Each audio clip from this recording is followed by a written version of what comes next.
రైతుల పేరుతో నాటకాలు ఆడుతున్నటువంటి ఉద్యమకారుల మీద హర్యానా హైకోర్టు తీవ్ర ఆగ్రహం వ్యక్తం చేసింది.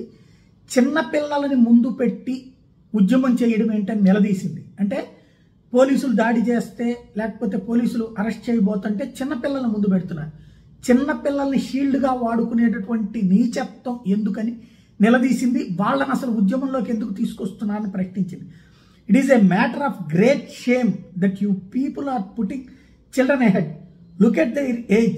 It was like a war-like situation. What kind of parents are you? అంటూ court నిలదీసింది. Who does peaceful protest with weapons in hand?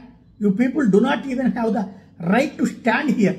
అసలు మీ కోర్టుకు వచ్చే అధికారమే లేదు.